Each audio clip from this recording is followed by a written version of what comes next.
Hello बच्चों, let's read the question. The question says light of wavelength 180 nanometer ejects photoelectrons from a plate of a metal whose work function is 2 electron volt. If a uniform magnetic field of 5 into 10 to the power minus 5 Tesla is applied parallel to the plate, what would be the radius of the path followed by electrons ejected normally from the plate with maximum energy? So, the key concept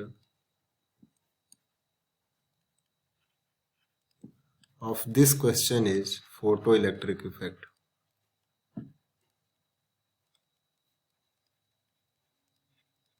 ठीक है, photo electric effect क्या होता है कि कोई metal plate है और इस पे इंसिडेंस रेडिएशन जिसकी वेवलेंथ लेमडा है और एनर्जी ई है फॉल होती है.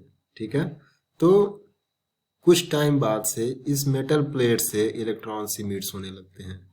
ठीक है, और इसकी कंडीशन ये है कि जो मिनिमम रिक्वायर्ड एनर्जी होनी चाहिए W, उससे इंसिडेंस रेडिएशन की एनर्जी ज़्यादा होनी चाहिए, तभी ये इलेक्ट्रॉन्स इमिट्स होंगे. ठीक है, इस प्रोसेस को ही फोटो इलेक्ट्रिक इफेक्ट कहा गया है.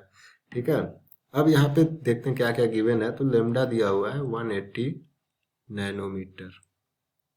ठीक है, हमें कैलकुलेट करना है radius of electron ejected normally from the metal plate. ठीक है, तो लेमडा दिया हुआ है, वर्क फंक्शन दिया हुआ है 2 इलेक्ट्रॉन वोल्ट्स, मैग्नेटिक फील्ड की स्ट्रेंथ दी हुई है 5 into 10 to the power minus 5 tesla. तो सबसे पहले काइनेटिक एनर्जी कैलकुलेट कर लेते हैं. तो kinetic energy equal to H C minus lambda minus work function. ठीक है, तो एच सी की वैल्यू कितनी होती है 6.6 into 10 to the power minus 34 into C की वैल्यू होती है 3 into 10 to the power 8 divide by lambda की वैल्यू दे रखी है 180 into 10 to the power minus 9 into, इसको हम इलेक्ट्रॉन वोल्ट में कन्वर्ट कर लेते हैं क्योंकि W की वैल्यू है वो इलेक्ट्रॉन वोल्ट में. तो इसको हम क्या करते हैं, तो 1.6 into 10 to the power minus 19 से डिवाइड कर देते हैं minus 2.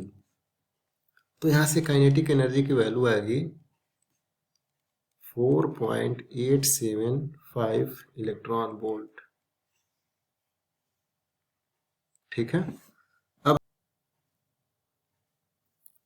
Momentum P equal to m into V.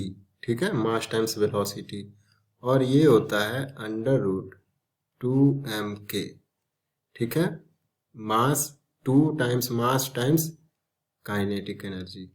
ठीक है, तो यहाँ से m v इक्वल टू क्या हो जाएगा 2 इंटू मास कितना होता है 9.1 into 10 to the power minus 31 into kinetic energy we have calculated 4.9 into, हमने इलेक्ट्रॉन वोल्ट में कन्वर्ट किया था तो हमको उसको जूल में कन्वर्ट कर देते हैं.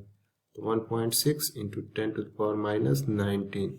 तो यहाँ से इसकी वैल्यू आती है 1.2 into 10 to the power minus 24 kg metre per second. ठीक है, ये mv की वैल्यू आ गई. तो यहाँ से जो दे रहा है मैग्नेटिक फील्ड है, सपोज ये प्लेट है. ठीक है, तो मैग्नेटिक फील्ड जो है वो ऐसे अप्लाइड है. ठीक है, तो जो हमारा इलेक्ट्रॉन्स नॉर्मली इजेक्ट होगा वो ऐसे, मतलब कि जो हमारा इलेक्ट्रॉन है वो मैग्नेटिक फील्ड में परपेंडिकुलर एंट्री कर रहा है. ठीक है, तो उस केस में जो रेडियस होती है वो होती है mv divide by Q B. ठीक है, यहाँ पे q क्या हो जाएगा e, क्योंकि इलेक्ट्रॉन इंटर कर रहा है.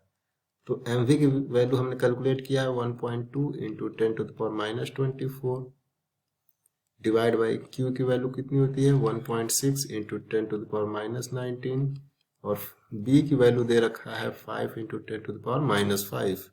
तो यहाँ से अगर हम कैलकुलेट करते हैं तो आता है 0.148 मीटर. तो रेडियस क्या हो जाएगी 0.148 मीटर. ये रहा हमारा answer. I hope you understand it well. All the best.